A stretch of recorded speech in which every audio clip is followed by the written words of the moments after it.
गुजरात के राजकोट एयरपोर्ट पर हादसा हुआ है। हीरासर हवाई अड्डे पर कैनोपी गिरी है।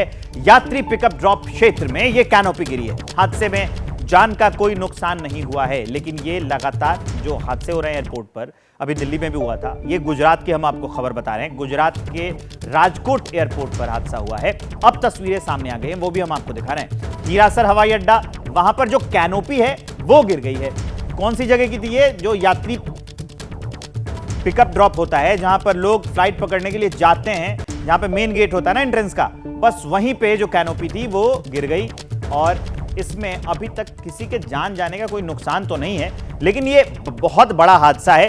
देखिए, अब उसकी तस्वीरें भी सामने आ गई हैं। जगह मैं आपको एक बार फिर से बता देता हूं, यह है गुजरात का राजकोट हवाई अड्डा। वहां पर कैनोपी गिरी है और उसके बाद की तस्वीरें हम आपको दिखा रहे हैं।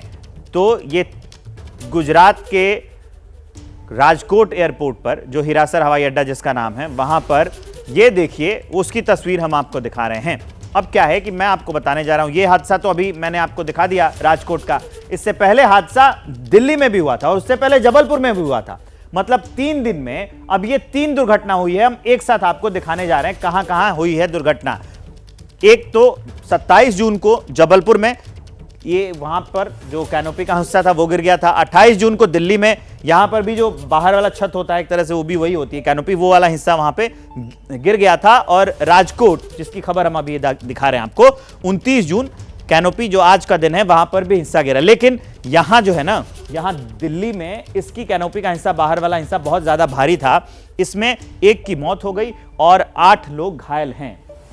ये बहुत बड़ी घटना सामने आई थी। और अभी जो आज का अपडेट है, इसमें मैं आपको बता रहा हूं कि यह हुआ राजकोट में। अब 3 तस्वीरें मैं आपको दिखा रहा हूं, जिसके मैंने अभी दिखाए थे आंकड़े आपको। 27 जून को जबलपुर में जो कैनोपी का हिस्सा गिरा था, उसकी तस्वीर हम आपको दिखा रहे हैं। उसके अगले दिन राजधानी दिल्ली में जो कैनोपी का हिस्सा गिरा और जो हादसा हो गया, उसकी तस्वीर हम आपको दिखा रहे हैं। और आज यानी कि 29 जून को राजकोट में जो हादसा हुआ है, वहां पर भी कैनोपी का हिस्सा गिरा है, वो हम आपको दिखा रहे हैं। 28 जून को जो घटनाएं हुई हैं, उसमें एक शख्स की मौत भी हो गई, 8 लोग घायल हैं। अब तक ये आधिकारिक आंकड़ा है। अब आपको अभिषेक उपाध्याय के पास सीधे लिए चलते हैं। अभिषेक, ये जो राजकोट में हादसा हुआ है, इसका कारण क्या बताया जा रहा है? वजह क्या सामने आई है? विवेक, अभी तक जो बात सामने आई है उसके पीछे की वजह यह है कि वहाँ पर मेंटेनेंस का काम चल रहा था और कैनोपी का जो ऊपर का एरिया है, वहाँ पर पानी बहुत ज़्यादा जमा हो गया और उसका जो दबाव था, उसके चलते ये कैनोपी गिरी है। पिक एंड ड्रॉप एरिया में गिरी है और एक बड़ा हादसा होते होते बच गया है। बड़ी बात यह है कि यही जो सेम सिचुएशन दिल्ली में भी हुई थी। दिल्ली में भी जो T1 इंटरनेशनल एयरपोर्ट पर कैनोपी गिरी थी, वहाँ भी यही कहा जा रहा था कि पानी बहुत ज़्यादा एक्यूमुलेट हो गया और पानी एक्यूमुलेट होने के बाद वहाँ पर दबाव बढ़ा और कैनोपी गिर गई। तो ये एक तरह की सिचुएशन सामने आ रही है। लेकिन अभिषेक, यहाँ एक सवाल बनता है कि अगर आप देख रहे हैं, मतलब जो प्रशासन है, एयरपोर्ट प्रशासन, वो देख रहा है कि बरसात हो रही है, पानी इकट्ठा हो जा रहा है, तो क्या वहां पर लोगों को हटाना चाहिए था? आपको बोर्ड लगा देने चाहिए थे, रोक देना चाहिए था लोगों को। लोग गए और हादसा हो गया। तो ये कहीं ना कहीं लापरवाही का मामला है ना एयरपोर्ट प्रशासन का। देखिए, दोनों तरह के इंतजाम होने चाहिए विवेक। पहली बात तो ये कि अगर वहाँ पानी एक्यूमुलेट हो रहा है तो ये कोई अस्वाभाविक स्थिति नहीं है। बरसात में तो वो होना ही होना है। अगर ऐसा है तो उसको ड्रेन आउट करने का वैकल्पिक व्यवस्था क्या है, इसका कुछ इंतजाम सोच के रखना चाहिए। फिर एक कैपेसिटी भी होती है जो जज किया जाता है कि कितना पानी एक्यूमुलेट हो पाएगा और कितना ये बियर कर पाएगी। उसका बाकायदा टेक्निकल इवेल्युएशन होता है। तो वो टेक्निकल इवेल्युएशन किसने किया था, किस तरह का किया था, ये भी सवाल खड़ा होता है। और ये भी आप बात ठीक कह रहे हैं कि अगर ऐसी कोई स्थिति थी तो कम से कम उस इलाके, वहां की मॉनिटरिंग होनी चाहिए थी और उस इलाके को पहले से ही खाली करा लेना चाहिए था। अदरवाइज ये हादसा ना होता।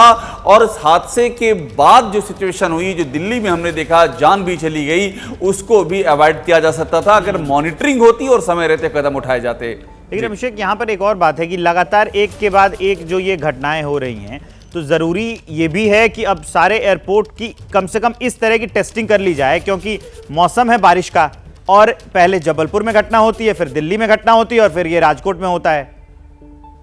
तो क्या एक घटना से बाकी एयरपोर्ट पे जो प्रशासन के लोग हैं, जो एयरपोर्ट प्रशासन के लोग हैं, उनसे चेत जाना चाहिए और अब तक तो सारी जांच हो जानी चाहिए हर एयरपोर्ट की।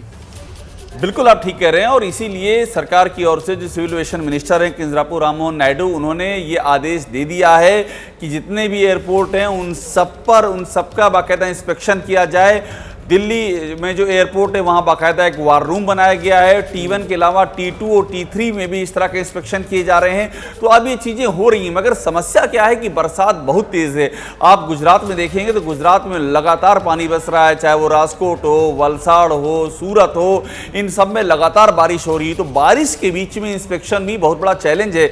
ये पहले ही हो जाना चाहिए था और पहले होकर के इस पूरे इलाके में जो खतरे आ सकते हैं उनको पहले से असेसमेंट कर लेना चाहिए था और उसका एक अल्टरनेट वे आउट भी तैयार करना चाहिए था, जो समय से नहीं हुआ। अब ये काम हो जरूर रहा है, लेकिन अब चैलेंज ये है कि बारिश इतना तेज हो रही है कि बारिश के बीच में इसको पूरा कर पाना भी अपने आप में एक बड़ा चैलेंज होगा।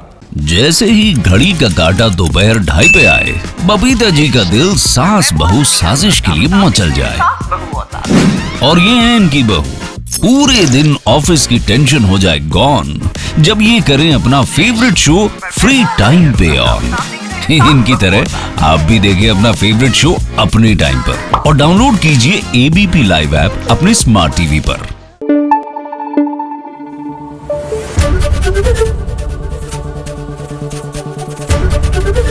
ABP न्यूज आपको रखे आगे।